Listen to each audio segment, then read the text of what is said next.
इधर पता चलता है कि जे ने यूनहो से वो सारी बातें इसलिए कही होती हैं क्योंकि वो सारी बातें उस लड़की को सुना रहा था जिससे मिलने के लिए उसकी मॉम ने उसे भेजा था, और वो लड़की ये सारी बातें सुन के वहाँ से चली भी जाती है। इधर यूनहो इन सब से शॉक में होता है। जब वो ये सब सेकी को बताता है तो वो कॉल करती है। तब जे की आवाज सुनकर वो भी बिल्कुल फ्रीज हो जाती है और यूनहो से पूछती है कि क्या वो पैसों के लिए कुछ भी कर सकता है, चोरी भी। यूनहो बोलता है, पागल हो गई हो क्या, वैसे करना क्या है और पैसे कितने मिलेंगे। और फिर वो बताती है कि उसका फोन जे के पास है जिसमें उसके सारे ट्रांसफॉर्मेशंस के वीडियोस हैं। वो बोलती है वैसे तो उसके फोन में स्क्रीन लॉक लगा हुआ है पर फिर भी वो कोई रिस्क नहीं लेना चाहती। उधर जे सेकी का फोन अनलॉक कर लेता है। मतलब अगर 000 ही कोड रखना है तो फोन लॉक करने की जरूरत ही क्या है। नेक्स्ट सीन में सेकी जे के ऑफिस पहुंचती है और अभी भी उसे डाउट होता है कि जे को फेस ब्लाइंडनेस है, तो वो वहाँ के स्टाफ के जैसे कपड़े पहनकर जाती है। लिफ्ट में वो जे को जैसे ही रोकती है तो जे उसे पहचान लेता है और फिर हमें सेकी की रिंग दिखाई जाती है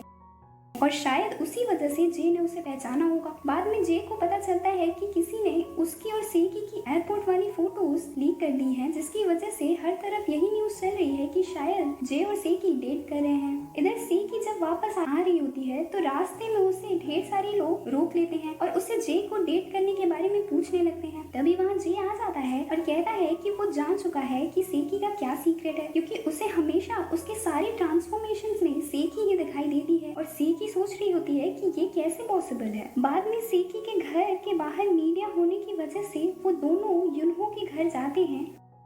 यूनहो कहता है कि वो दोनों बात करने के लिए किसी होटल में भी जा सकते थे, तो सेकी कहती है कि वो यूनहो के साथ होटल जा सकती है पर जे के साथ बिल्कुल नहीं। जे कहता है, अच्छा इसलिए तुमने हम दोनों के डेटिंग रूमर्स जानबूझकर लीक किए ताकि किसी को तुम्हारे और यूनहो के बारे में ना पता चले।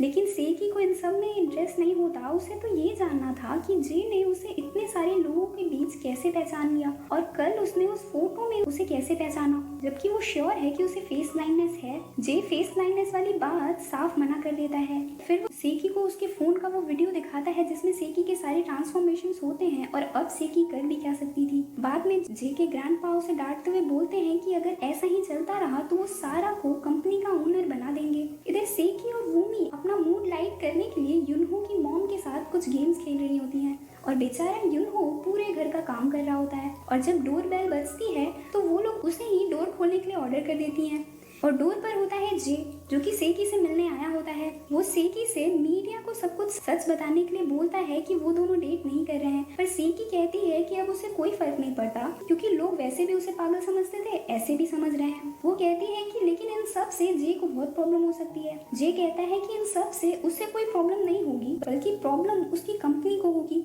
और उसमें काम कर रहे एम्प्लॉयर्स और उनकी फैमिलीज को होगी और इन सब की जिम्मेदार सिर्फ सेकी होगी। अब इन सब के बाद सेकी उसकी बात मान जाती है। फिर नेक्स्ट सीन में वो दोनों एक फूड डोनेशन इवेंट में जाते हैं और मीडिया को बताते हैं कि वो लोग कोई डेट नहीं कर रहे हैं। तभी वहाँ सारा आ जाती है और खुद को जे से बेटर दिखाने के लिए वो उस ऑर्फनेज की लेडीज के लिए एक ट्रक जो कि 1 लाख सैनिटरी पैड से भरा होता है उसे डोनेट करती है। तो जे भी कहाँ पीछे रहने वाला था, वो उससे भी बड़े 2 ट्रक्स मंगाता है जिसमें ऑर्फनेज के बच्चों के लिए 10,000 लैपटॉप्स और टैबलेट्स होते हैं। और बाद में जे और सेकी भी एक दूसरे के सीक्रेट्स के बारे में इनडायरेक्टली बात करते हैं और बाकी लोगों को कुछ समझ में नहीं आ रहा होता है। तभी वहाँ एक ओल्ड लेडी आती है और ढेर सारा खाना लेकर चली जाती है। थोड़ी देर बाद वो लेडी फिर से आती है। सेकी कहती है कि उन्होंने अभी तो खाना लिया था, पर जे कहता है कि ये दूसरी ओल्ड लेडी है। फिर पता चलता है कि वो दोनों ओल्ड लेडीज जुड़वा बहनें हैं। सेकी को समझ में नहीं आता कि जे ने उन्हें पहचाना कैसे।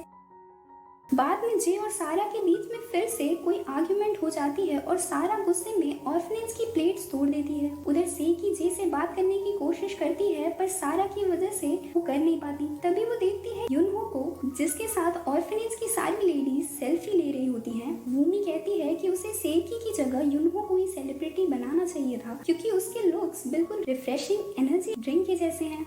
तभी सेकी को एक आइडिया आता है और वो यूनहो को सारा को थोड़ी देर के लिए डिस्ट्रैक्ट करने के लिए बोलती है। यूनहो कहता है कि वो बहुत डरावनी लग रही है, तो सेकी कहती है कि वो सारा से ज्यादा डरावनी है। नेक्स्ट सीन में सेकी जे से कहती है कि अब वो कंफर्म हो गई है कि जे को फेस ब्लाइंडनेस है, क्योंकि इसीलिए उसने उन दोनों जुड़वा ओल्ड लेडीज को पहचान लिया, क्योंकि उसे फेस तो दिखाई देता नहीं है, तो उसने उनकी बाकी की चीजों को नोटिस किया जैसा कि सारे फेस ब्लाइंड लोग करते हैं और उसे पता चल गया कि वो दोनों ओल्ड लेडीज ट्विंस हैं। जे कहता है कि चाहे उसे फेस ब्लाइंडनेस हो या ना हो इससे कोई फर्क नहीं पड़ता। वो कहती है कि फर्क पड़ता है क्योंकि इससे वो ईज पे रहेगी कि उसे भी जे का कोई सीक्रेट पता है। उधर सारा उनकी बात सुनने की कोशिश करती रहती है, तभी युनहो वहाँ आ जाता है और उसे अपनी हेल्प करने के लिए बोलता है। वो दोनों बेडशीट सुखा रहे होते हैं और सारा का ध्यान भटकाने के लिए युनहो बेडशीट्स को पूरी ताकत से खींचता है। अब सारा को तो आदत थी टेट फॉर टैट देने की, तो वो भी शीट्स को पूरी ताकत से खींचती है और बेचारा युनहो शीट्स के साथ आगे आ जाता है।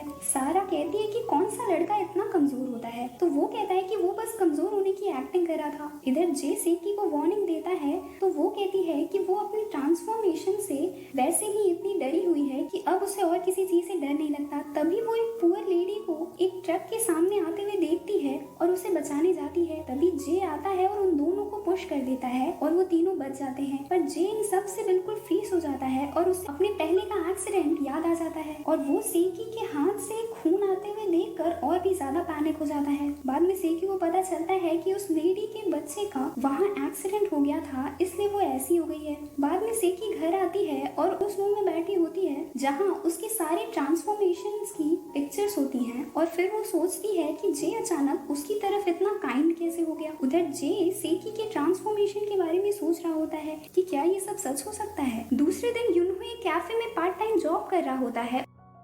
तभी वहाँ सारा आ जाती है और 2 डिफरेंट टाइप्स की कॉफी मंगाती है। युनहो उसे डिस्काउंट देता है क्योंकि उसने इतनी चैरिटी की थी, पर वो मना कर देती है। बाद में वो देखती है कि युनहो ने एक कॉफी कप पर हार्ट बनाया होता है। वो सोचती है कि युनहो थोड़ा चाइल्डिश है पर क्यूट है, लेकिन युनहो ने वो मार्क 2 डिफरेंट टाइप्स की कॉफी में कंफ्यूजन ना हो इसलिए बनाया होता है। बाद में रात को सेकी फेस ब्लाइंडनेस के बारे में सर्च करती है और उसका डॉगी उसके फेस मास्क को देखकर उस पर भौंक रहा होता है। सेकी को पता चलता है कि ऐसे लोगों को मूवीज और ड्रामास की स्टोरीज भी समझ नहीं आती है। दूसरे दिन जे अचानक अपनी मैनेजर से पूछता है कि क्या सेकी बहुत प्रिटी है। वो कहता है कि वो कुछ ज्यादा ही प्रिटी है और इसलिए वो उसके टाइप की नहीं है। जे उससे पूछता है तो उसका टाइप क्या है। वो कहता है कि ये सीक्रेट है और वैसे भी जे को फेस के बारे में क्या ही समझ में आएगा। जे सैड सा मुंह बनाता है तो वो कहता है कि बेचारे बनने की एक्टिंग उसके सामने करना जो तुम्हें जानता ना हो। बाद में जे एक इवेंट के लिए रेडी होता है जहाँ सेकी भी आने वाली होती है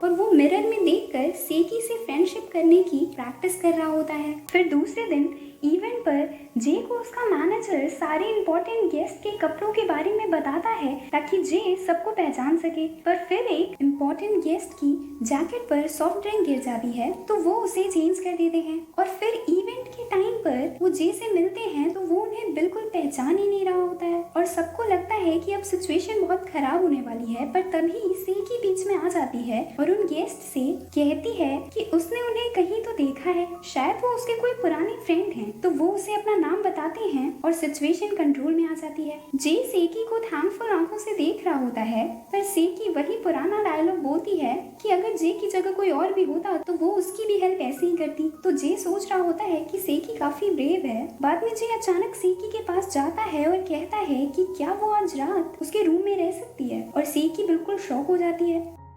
तो वो उसे बताता है कि उसने बोला था कि जब वो सोकर उठती है तो वो ट्रांसफॉर्म हो जाती है, तो जरूर उसकी नींद में ही कोई सीक्रेट होगा इन सब का। सेकी कहती है कि तुम बहुत ज्यादा मूवीज देखते हो, पर जे कहता है कि वो अपनी आंखों से देखना चाहता है कि वो सच बोल रही है या सिर्फ उसे बेवकूफ बना रही है और एक रियल फेस को चेंज होते हुए देखकर शायद उसके फेस ब्लाइंडनेस में भी कुछ हेल्प हो। तो वो कहती है कि पता नहीं क्यों पर वो बहुत ज्यादा अच्छी है इसलिए वो उसकी हेल्प करेगी। और फिर उन दोनों के बीच में एक कॉन्ट्रैक्ट बनता है और उसकी पहली शर्त होती है कि चाहे सेकी किसी भी इंसान में ट्रांसफॉर्म क्यों ना हो जाए वो भागेगी नहीं। और दूसरी शर्त होती है कि उन दोनों को एक दूसरे के सीक्रेट के बारे में किसी को भी नहीं बताना है। और तीसरी शर्त होती है कि उन दोनों को एक दूसरे का कॉल सिर्फ 3 सेकंड के अंदर ही उठाना होगा। फिर जी नोटिस करता है कि सेकी ने उसका नंबर दृष्ट दानव के नाम से सेव किया होता है, तो वो उसे चेंज करने के लिए बोलता है। सेकी कहती है वैसे तुम पर तो ये ज्यादा सूट कर रहा है पर फिर भी ठीक है। फिर जे सेकी को अपने फोन का एक ढंग का पासवर्ड रखने को बोलता है, कुछ ऐसा जिसका सेकी से कोई मतलब ना हो। तो वो जे का बर्थ डेट अपना पासवर्ड रख देती है। बाद में सेकी कॉन्ट्रैक्ट में अपने कुछ एडिट्स करती है, जैसे कि फोन को 3 सेकंड में नहीं, जितना जल्दी हो सके उतना जल्दी उठाना होगा। और कॉन्ट्रैक्ट खत्म होने के बाद वो दोनों एक दूसरे के सीक्रेट को भूल जाएंगे। उधर सारा के ऑफिस में एक डिलीवरी बॉय आता है और कहता है कि वो सारा की आईडी चेक करने के बाद ही उसका पैकेज देगा। तो सारा उसे अपनी आईडी देती है तो वो कहता है कि तुम तो मुझसे बड़ी हो, और अपना हेलमेट उतारता है और वो यूनहो होता है। सारा कहती है कि तुम मेरे ऑफिस तक चले आए। वो कहता है कि ये बस एक कोइंसिडेंस था। बाद में सारा अपनी फैमिली गैदरिंग के लिए शॉपिंग के लिए जाती है। वहाँ फिर से उसे यूनहो मिल जाता है जो कि कुछ पार्ट टाइम जॉब कर रहा होता है।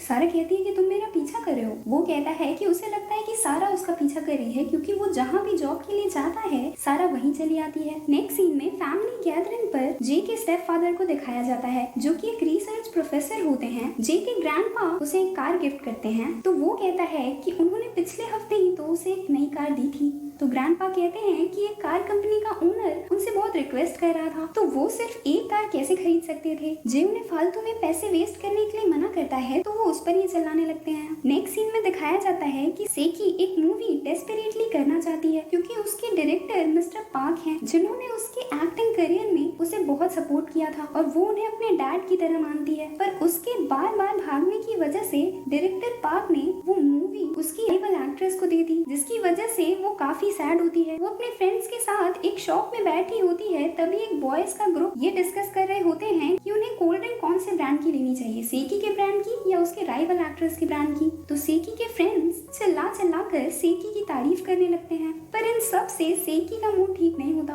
और वो घर आकर रो रही होती है। पर फिर वो जे को वीडियो कॉल करती है और सब बताती है। फिर वो अपनी एक्टिंग स्किल्स उसे दिखाने लगती है। वो मना करता है पर वो कहाँ रुकने वाली थी। वो अपने डॉगी को अपनी मेड बना देती है और खुद किंग बन जाती है और उस पर जोर जोर से चिल्लाने लगती है। और उसका डॉगी वाज लाइक, मैंने क्या किया यार, मैं तो क्यूट हूँ। फिर वो अपने डॉगी को किंग बना देती है और खुद उसकी मेड बन जाती है। और उसका डॉगी वाज लाइक, इंसानों का आईक्यू हमसे ज्यादा होता है, कौन ऐसी अफवाहें फैला रहा है। फिर वो पूछती है कि जे को उसकी एक्टिंग कैसी लगी। जे कहता है वेरी गुड, ताकि वो अपना ड्रामा बंद करे। पर वो कहाँ रुकने वाली थी तो जे ही फोन रख देता है। दूसरे दिन सेकी जे को उसकी बकवास सुनने के लिए थैंक्स कहती है और एक मूवी देखने चलने को बोलती है। वहाँ वो लोग फाइनली अपना कॉन्ट्रैक्ट साइन करते हैं और जे पूछता है तो तुम मेरे रूम में रहने के लिए कब आ रही हो। अब इसके जस्ट बाद नेक्स्ट सीन में दिखाया जाता है कि जे मीडिया के सामने अनाउंस करता है कि आज से वो दोनों ऑफिशियली डेट कर रहे हैं और सेकी बस उसे शॉक में देखती रहती है। अब बीच में क्या हुआ और आगे इस कॉन्ट्रैक्ट में क्या होगा और सेकी की बॉडी अब नेक्स्ट कौन सा ट्रांसफॉर्मेशन करती है, ये सब पता चलेगा आपको नेक्स्ट पार्ट में। तो अगर आपको स्टोरी पसंद आई हो तो लाइक, शेयर एंड सब्सक्राइब और नेक्स्ट पार्ट आने तक कीप स्माइलिंग।